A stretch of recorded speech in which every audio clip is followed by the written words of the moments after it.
You should be grateful we even talked to you, Margaret. That's what my son said to me. My own son, the child I raised, fed, clothed, and put through business school with money from the company my husband and I built from nothing. Those words hung in the air like poison. And you know what I did? I smiled, I nodded, and I went completely silent because I already knew something they didn't. Hello, everyone. My name is Margaret Ann Hutcherson, and I'm 72 years old. I'm coming to you from my home office in Portland, Oregon, where I'm currently sitting in a building that bears only my name on the deed. Tell me in the comments where you're watching this from. I'd love to know I'm not alone in what I'm about to share with you. This is the story of how I lost my family and found my backbone. How I learned that silence can be the loudest weapon you possess, and how a lifetime of being underestimated became my greatest advantage. Let me take you back to 1975. I was 22 years old, fresh out of secretarial school, working at a small accounting firm in downtown Portland. That's where I met Robert Hutcherson. He was 30, ambitious, and had just inherited a small printing press from his uncle. The business was failing. Robert had passion, but no head for numbers, no organizational skills, and no patience for the paperwork that keeps a business alive. I fell in love with him on our third date. We were married 6 months later. Robert wanted to build something. An empire, he used to say. Though back then, our empire was a single printing press in a rented warehouse that smelled like ink and mildew. I kept working at the accounting firm during the day and would come to the warehouse every evening. While Robert handled the creative side and client relationships, I managed everything else. The invoices, the taxes, the payroll when we finally hired our first employee, the negotiations with suppliers who tried to overcharge us because they thought we were just kids playing business. I learned the printing industry inside and out. I studied our competitors. I found cheaper suppliers without sacrificing quality. I created systems for inventory management that saved us thousands. When Robert wanted to expand into commercial printing in 1981, I was the one who ran the numbers, secured the loan, and made sure we could actually afford the new equipment. By 1985, Hutcherson Printing wasn't just surviving, we were thriving. We had 20 employees. We'd moved into a real facility. We'd landed contracts with 3 major corporations. Robert was the face of the company, and I was fine with that. He loved the spotlight. I loved the work. We had 2 children. David was born in 1979 and Caroline in 1982. I did what so many women of my generation did. I worked full-time at the business and full-time at home. I packed lunches and attended parent-teacher conferences and made sure homework was done, all while managing the company's finances and operations. Robert used to introduce me as his secret weapon. This business would collapse without Margaret, he'd say at company gatherings. She's the brains of this operation. I believed he meant it. Robert died in 2003, a heart attack, sudden and devastating. He was 58 years old. We'd been married for 28 years. The business had grown significantly by then. We had 75 employees and annual revenues in the millions. We'd expanded into digital printing and graphic design services. And according to our legal documents, Robert and I were equal partners, 50-50 ownership. David was 24 when his father died. Caroline was 21. Both of them had worked summer jobs at the company growing up, though neither had shown much interest in the actual business. David had gotten his MBA and was working at a tech startup in Seattle. Caroline was finishing her degree in marketing. At the funeral, David put his arm around me and said, "Don't worry, Mom. I'll come home and help you run the business. Dad would want that." I should have paid attention to the phrasing, "help me run it," not "help run it with me." David moved back to Portland 2 months later. He wanted to be named Vice President of Operations. He wanted his own office, a significant salary, and a company car. He had big ideas about modernizing everything despite having 0 experience in the printing industry. I made him start in client relations. I thought he needed to understand our customers, learn the business from the ground up like his father and I had. He was furious. "I have an MBA from a top business school," he said. "I don't need to work my way up in my own family's company. His own family's company, not our company, his." Caroline joined us in 2005 after graduating. She wanted to run marketing despite the fact that we already had an excellent marketing director who'd been with us for 8 years. When I explained that she could work in the marketing department and learn from our director, she called me controlling. "You just can't stand the idea of us having real roles here," she said. "You want to keep all the power for yourself. The power I'd built, the systems I'd created, the clients I'd maintained relationships with for decades. But I gave Caroline a position in marketing. I gave David more responsibilities. I thought that's what mothers did. You made room for your children. You helped them grow. I just didn't realize they expected me to shrink. Over the next several years, something changed slowly at first, then faster. David started making decisions without consulting me. He'd commit us to contracts I hadn't reviewed. He'd override instructions I'd given to our staff. When I confronted him, he'd say, "Mom, you have to let me actually do my job. You're micromanaging." Micromanaging, that's what he called it. When I tried to maintain the standards that had built the business, Caroline began telling staff members that I was old-fashioned and resistant to change. She'd roll her eyes in meetings when I spoke. Once, when I questioned a marketing campaign she'd proposed that seemed off-brand, she said in front of the entire team, "Maybe you just don't understand modern marketing, Mom." Things have changed since the 80s.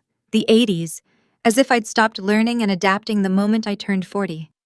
David brought in consultants, expensive consultants who knew nothing about our industry, but had impressive credentials. They recommended restructuring the company, creating a new executive hierarchy. One of their suggestions was that I move into a founder advisory role and step back from day-to-day operations. "It's time to think about succession planning." David said, "You're almost 70. Mom, you should be enjoying your retirement, not working yourself to death." I was 68. I swam a mile 3 times a week. My mind was as sharp as it had ever been, and I wasn't ready to be put out to pasture, but they were persistent, both of them. They started having meetings without me. They'd discuss strategy over family dinners and stop talking when I entered the room. They formed a united front on every disagreement. Our board meetings became nightmarish. David and Caroline would present proposals as if they were already decided. When I raised concerns, they'd exchange glances, patient, condescending glances that said, "There goes Mom again." The staff started coming to David and Caroline with questions instead of me. Not because they wanted to, I later learned, but because my children had instructed them to. "Margaret is transitioning into retirement," they'd been told. "Bring operational questions to us." I was being erased from the company I'd built, from the business that wouldn't exist without me. Thanksgiving 2015 was when things came into sharp focus. We were at my house, the house Robert and I had bought in 1987, which I'd kept after his death. I'd spent 2 days preparing the meal. Turkey, stuffing, 3 kinds of pie, all the traditional dishes my children had grown up loving. David brought his wife, Jessica, and their 2 children. Caroline came with her fiancé, Tom. We just sat down when David cleared his throat. "Mom, Jessica and I have been talking. We think it's time to discuss your future at the company." At Thanksgiving dinner, he wanted to discuss my future at the company I'd built. "This isn't really the time," I said, trying to keep my voice light. "It's a family business," Caroline chimed in. "When else would we talk about family business?" Jessica nodded supportively. Tom looked uncomfortable, but said nothing. "We think you should transition to chairman emeritus," David continued. "It's an honorary position. You'd still technically be part of the company, but Caroline and I would handle all operations and strategic decisions. You'd be free to travel, spend time with your grandchildren, actually enjoy your life." "I enjoy my life now," I said. "Mom." Caroline's voice had that edge to it. "You're 70 years old, 68, whatever.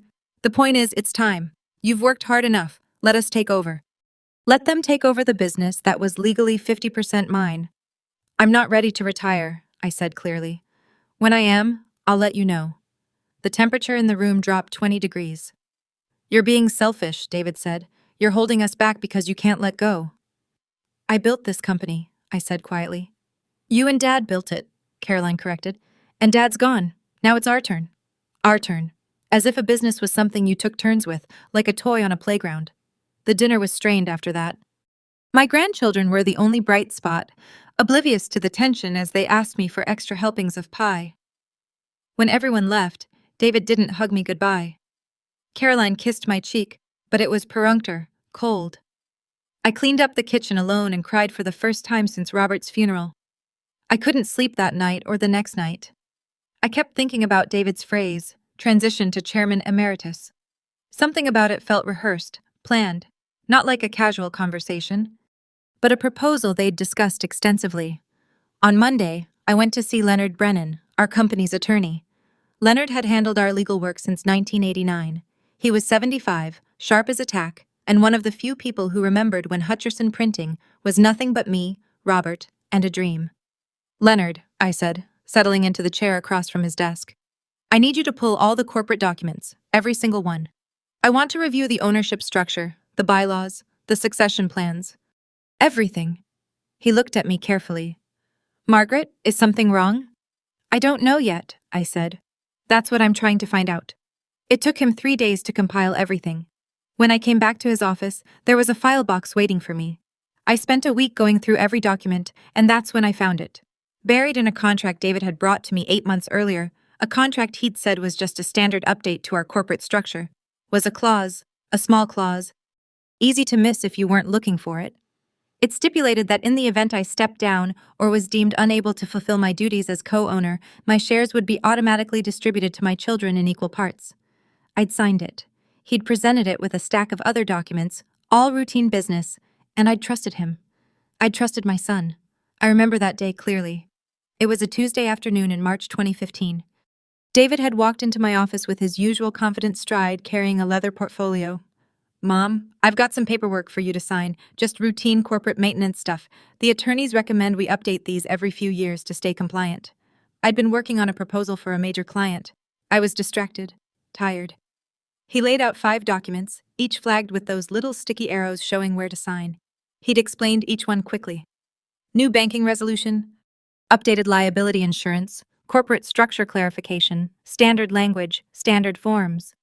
I'd signed them all. Never read them fully, because he was my son, and I trusted him. That realization hit me like a physical blow. I'd raised this man, changed his diapers, stayed up with him when he had nightmares, put him through college, and he deliberately deceived me to set up a trap. But that wasn't all. I kept digging. I found emails David had printed and filed away. Emails between him and Caroline discussing their strategy for getting me out. One email dated July 2015 made my blood run cold. See? Mom's getting more difficult about the modernization initiatives. We need to accelerate the timeline. I'm thinking we push for the advisory role transition by early 2016. We can frame it as honoring her legacy. People respond to that emotional angle. Let me know your thoughts. D. Caroline's response. Agreed. We should start documenting any mistakes she makes. Build a case if she resists. Also, what about her salary? Can we reduce it as part of the transition? They were plotting against me like I was a hostile takeover target, not their mother. I found consultant reports recommending my removal that had never been shared with me. One report dated September 2015 had a section titled Leadership Transition Recommendations. It suggested that I represented a bottleneck to innovation and that the company would benefit from generational leadership change. The consultant had been paid $15,000 for this report. Company money, my money. I found budget proposals that allocated significantly reduced salary to me while increasing theirs substantially. In one draft budget, my salary was cut by 60%, while David's increased by 40% and Caroline's by 30%. And then I found the calendar entry.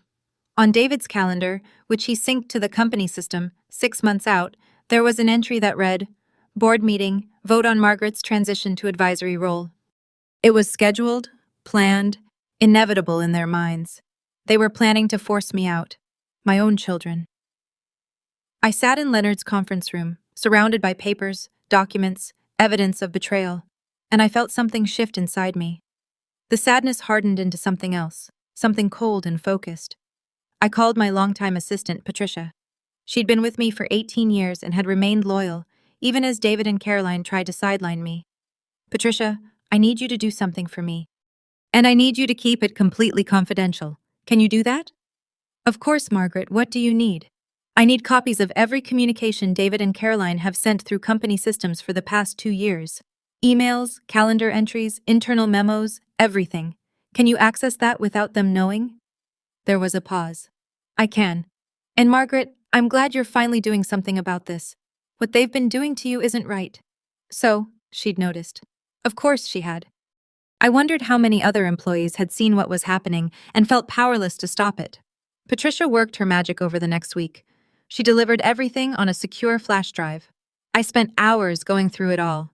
Each email, each dismissive comment about me, each strategic discussion about how to ease me out, added another layer to my resolve. There was an email thread from October where Caroline wrote to David, "She's being stubborn about the Henderson account." I don't know why she's so attached to these old clients. They're not even that profitable anymore. The Henderson account had been one of our first major contracts. Mr. Henderson had trusted us when no one else would. His company had stayed loyal to us for 30 years, and my daughter saw that loyalty as a liability, not an asset. In another email, David wrote about me. I think we need to consider that she might be showing early signs of cognitive decline. She's been more forgetful lately, more resistant to change. We might need to document this for legal purposes. Cognitive decline. I was forgetting things because I was exhausted from working 60-hour weeks while being undermined at every turn. I was resistant to change because their changes were often poorly thought out and would have damaged client relationships I'd spent decades building. They weren't worried about me. They were building a legal case to declare me incompetent. That's when I knew I couldn't just leave. I couldn't just step down and hand them the business. They didn't deserve it. They hadn't earned it. And they would destroy what Robert and I had built. That night, I sat in my home office, the same office where Robert and I used to do the books together, where we'd planned our expansion, where we dreamed about the future. I was shaking, not with sadness anymore, with rage. I picked up the phone 3 times to call David, to scream at him, to demand an explanation. 3 times I put it back down. If I've learned anything in my 71 years, if I want those watching to understand anything, it's this. Anger is useful, but strategic silence is powerful. Confronting them would accomplish nothing.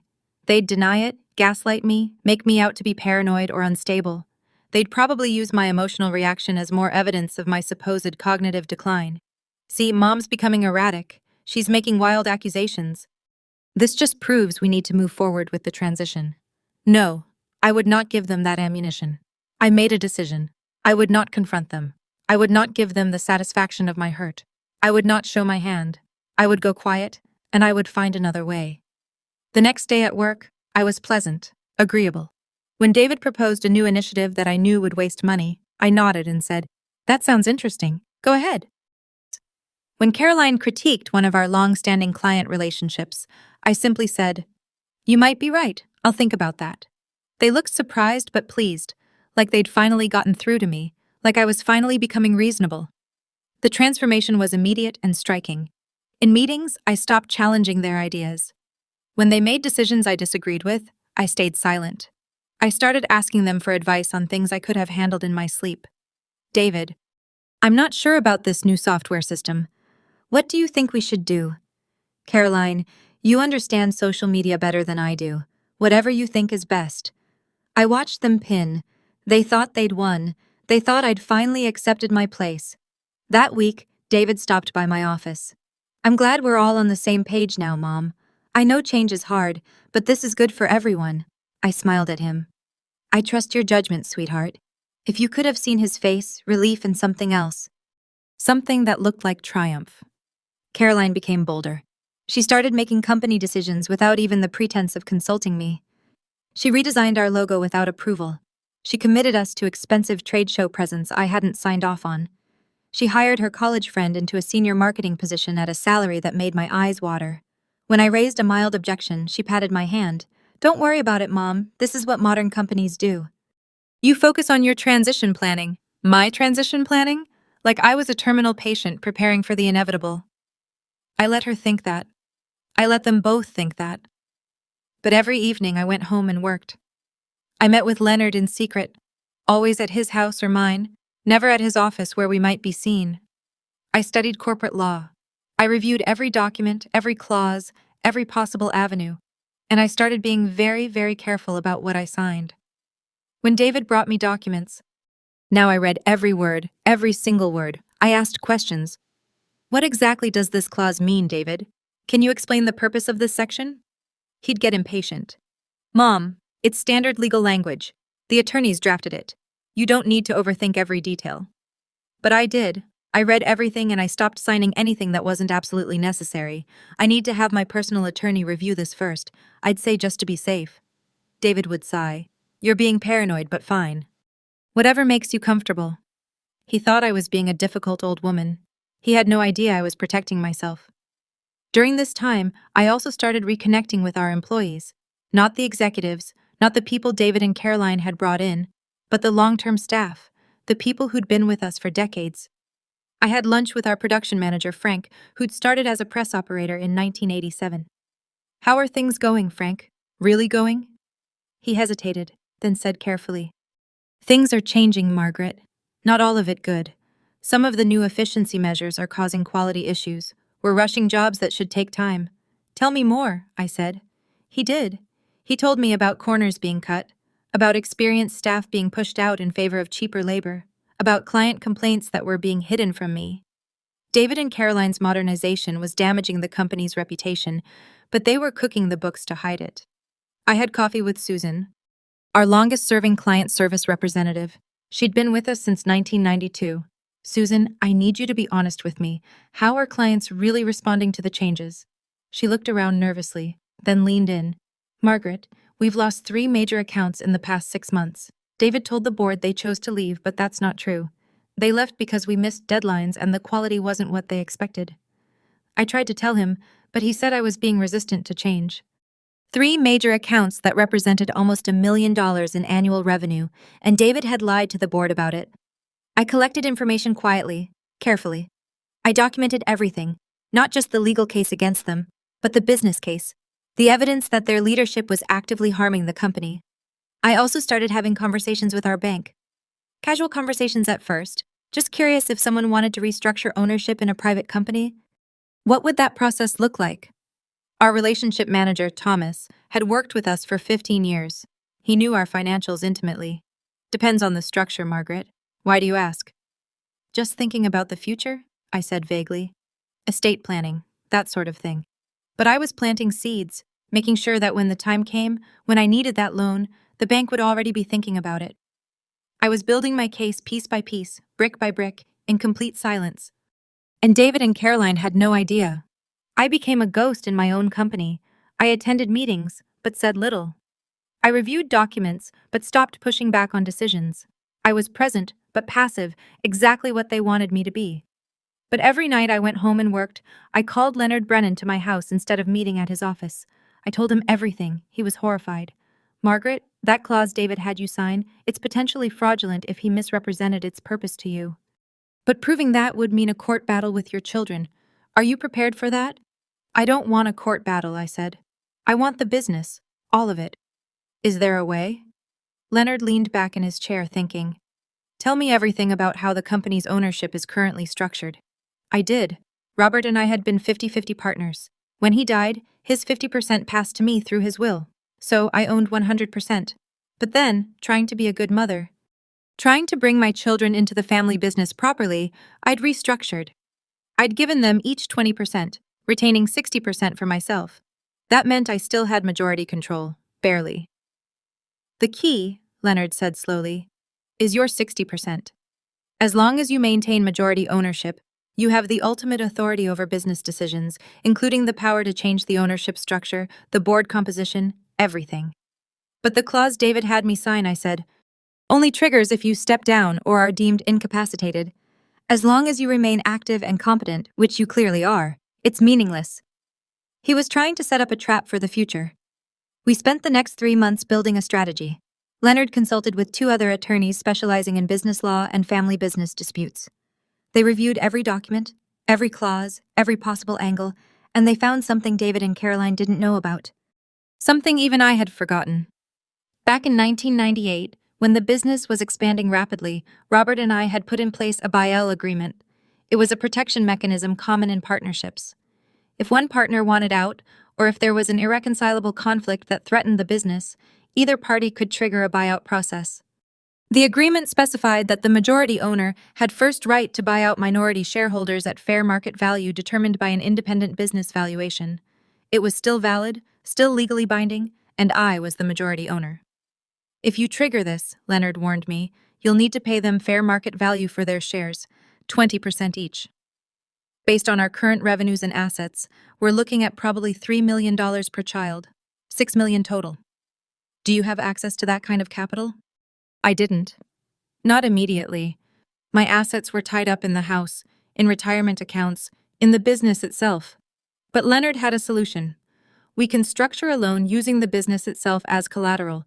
The company's creditworthy. You've got decades of strong financial history. And once you own 100%, You can make decisions about compensation, dividends, everything without anyone blocking you. You could pay off the loan within a few years. It was risky. If the business struggled, I could lose everything, but staying in the current situation meant losing everything anyway, just slower and more painfully. Let's do it, I said. The next step was getting the business valuation. This had to be airtight. Leonard hired a reputable firm that specialized in business valuations for legal proceedings. They spent 6 weeks analyzing every aspect of Hutcherson Printing: revenue, assets, client contracts, market position, everything. The valuation came back at $15 million, which meant 20% shares were worth $3 million each, exactly what Leonard had estimated. I took out the loan.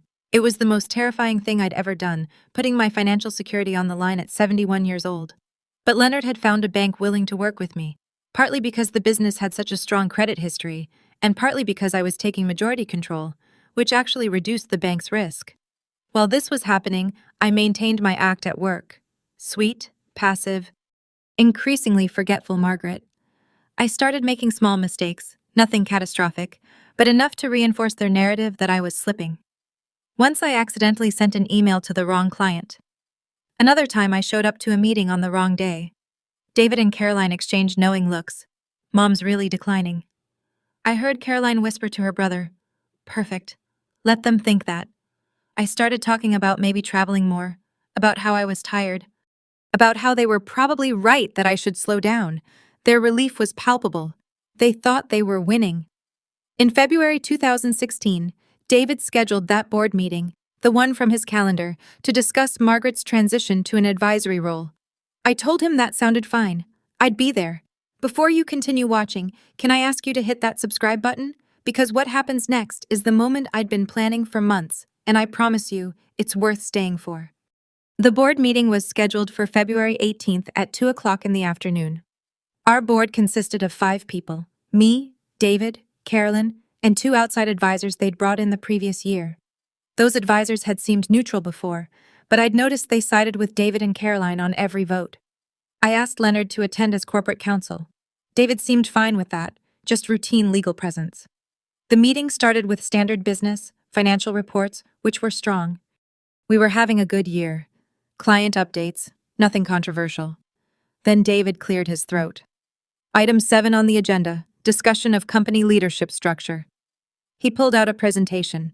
He'd made slides, professional slides about succession planning, about my distinguished career, about how it was time for the next generation to lead Hutcherson Printing into the future. "Mom," he said, and his voice was gentle, almost pitying. "You've built an incredible legacy. But it's time to let Caroline and me take the company forward. We've prepared a very generous advisory position for you. You'd maintain an office, a reduced salary, and of course you'd keep your ownership shares. You just wouldn't be involved in day-to-day operations or strategic decisions anymore. The company needs younger, more dynamic leadership." Caroline added, "The industry is changing. We need people who understand digital transformation, who can pivot quickly." One of the board advisors nodded. "I think this is a wise and respectful transition plan." They were all looking at me, waiting for me to argue, to fight, to make a scene that would prove I was the difficult, unreasonable old woman they'd painted me as. I didn't.